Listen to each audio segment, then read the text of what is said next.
Samantha from Jessama Tutorials here, and today I'm going to show you how to create a rose cane. So here are some examples of rose canes that I have made in the past. These two I've actually done in a tutorial on Patreon already, so I'll provide a link to that tutorial if you are interested. But this is the one that we are going to be making today, and it's going to be part of a two-part project. So let's get started with that quickly. Now do keep in mind that you can use any colour for your rose that you want. The only one that I would recommend keeping in there is the white. Now this is a skinner blend that we are going to be working with today. I'm using alizarin crimson and pomegranate. So that's the first one, that's the second one, and then I am using white. So you can replace these colours with anything that you want, but I would keep the white if I were you.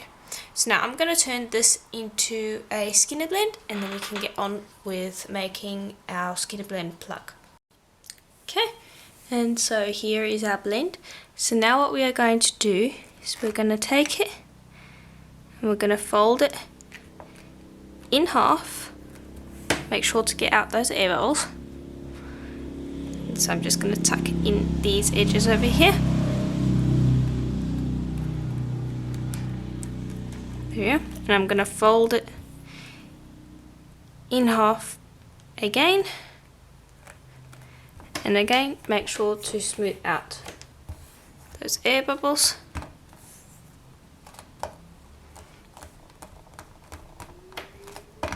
Okay. And now I'm going to run it through a pasta machine from thin side to thin side.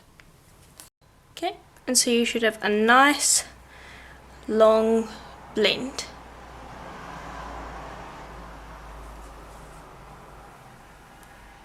So hopefully you can see that. Okay, so I'm going to start from the dark side and I'll just lay that other blend down, and what you're going to do is you're going to start folding.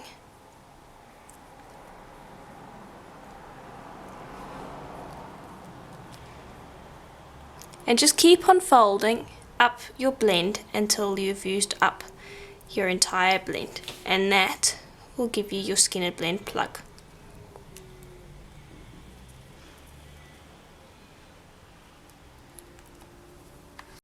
Okay, and so here's what it should look like now that you have folded it all together. Now what we want to do is we want to reduce it down so that we can cut multiple parts out of it. And now if you're wondering how much clay I used, I probably used about 1.5 blocks of Premo's small blocks, in case you were wondering. But the amount of clay that you use is entirely up to you, depending on how much cane you want at the end. If you want a lot more cane at the end, then you should use more clay. If you want less cane, then use less clay.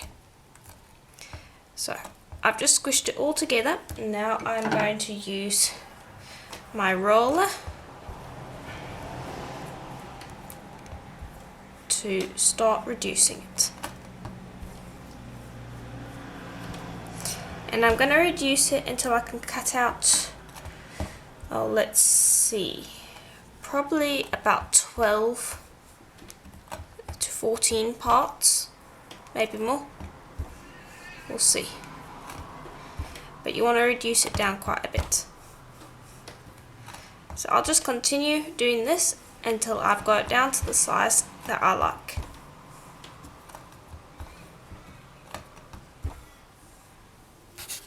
Okay, so I've reduced it down, and so now I want to cut 13 pieces out of it. And I've also trimmed off the ends. Okay, so I'll just go up the length and trim it into parts. Okay, so I cut out a total of 15 parts, and I'm just going to put aside 2 of those because we don't actually need them, but it's always good to cut out a few extra simply because you can have mistakes and you don't want to have to go and make a whole nother skinner blend plug, so it's always good to have extras. So now what we want to do is we want to make the middle of our cane. And so you're only going to need one piece for that. And what we want to do is we want to flatten it out first. So just gently press on it, like so, just to get it to flatten out a bit.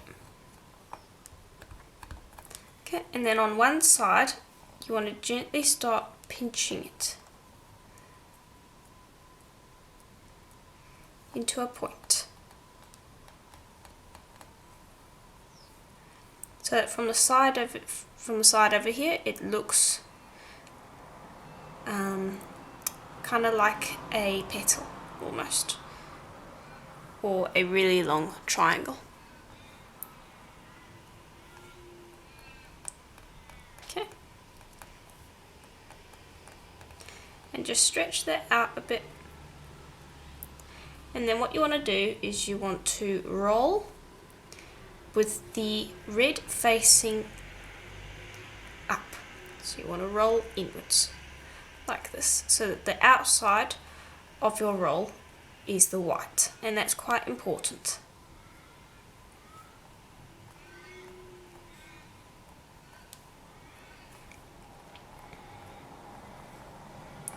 There we go. Now I'm just going to squish it down a little bit because it got stretched a bit, so I want it to be the same size as our plugs. And now I'm going to put that to the side. Now what you want to do is you want to squish, and you want to do this with, let's see, you want to actually do this with all of your other pieces, what I'm doing now.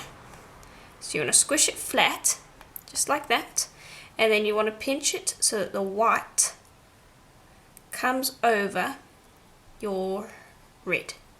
So you can see that it's kind of beveling over. So you create a semi-oval, I guess. And so you can see the white around here.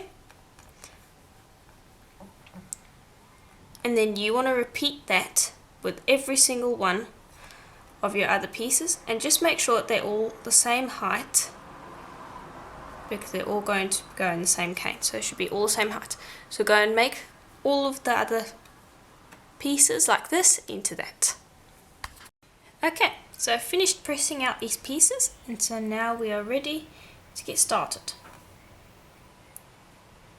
So what you're going to do is you're going to start by putting your first one against the edge of your nautilus here, so that the white is joining white.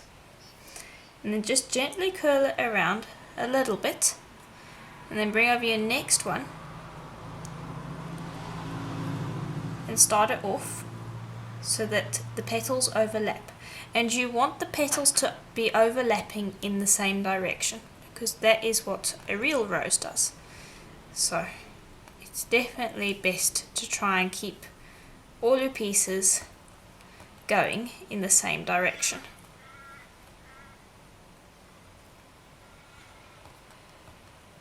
There we go. And that is your first layer. So just make sure that you press the pieces together like that, and then you want to start again. And now these ones I want to just lengthen a little bit because we've got more cane to go around, so they need to be a little bit longer than our previous ones. So just gently stretch them out a bit, and then place them over the seam in each of the petals. And now I tend to not overlap these. You can if you want, but keep them going in the same direction as these ones if you're going to do that. But I tend not to overlap them. What you do want to do though is you do want to put each of the petals pieces over your seam.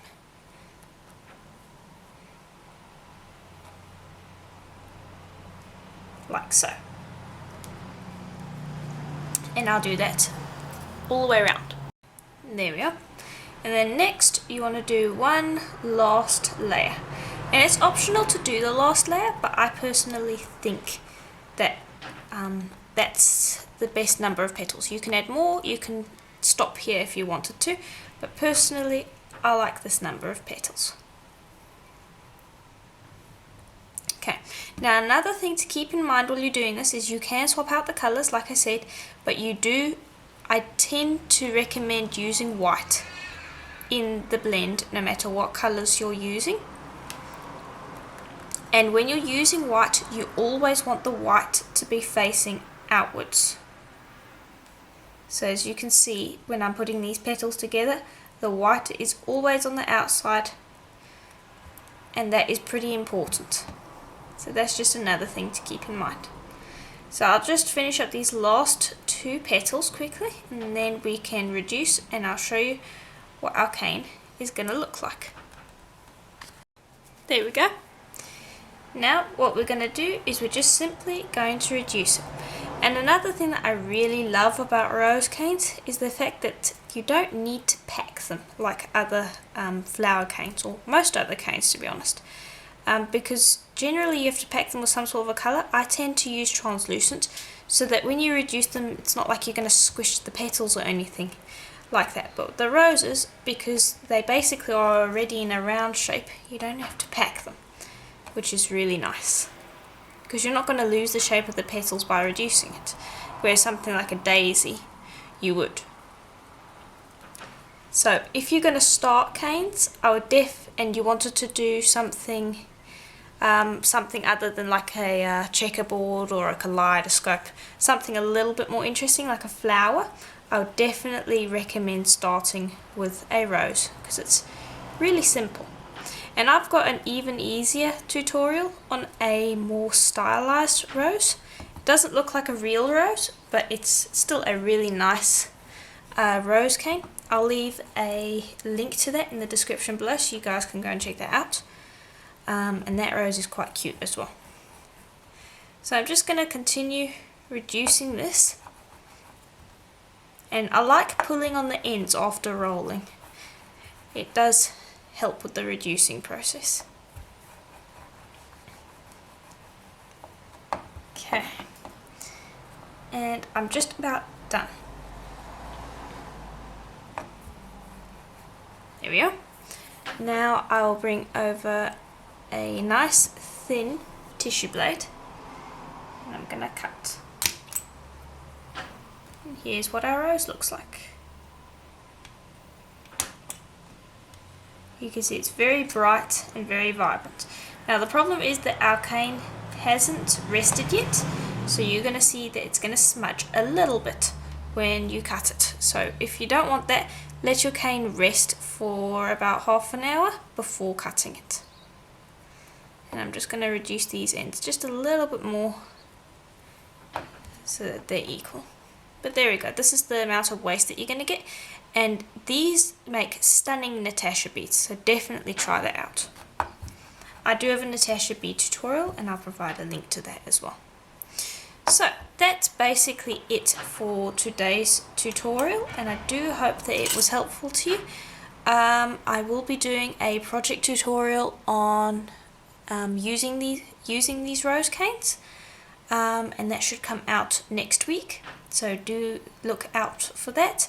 And if you enjoyed the video, please do let me know in the comments below, and let me know whether you like this type of rose cane or whether you like the more styled one that I showed in a previous tutorial. And please do share your photos, and if you would like to support me, I do have a Patreon membership, and I will have a link to that in the links below as well. That is always very helpful to me, since doing these videos on YouTube do take a bit of time, and so I do need a little bit of funding with that. And as always, I will see you in the next tutorial. Bye for now.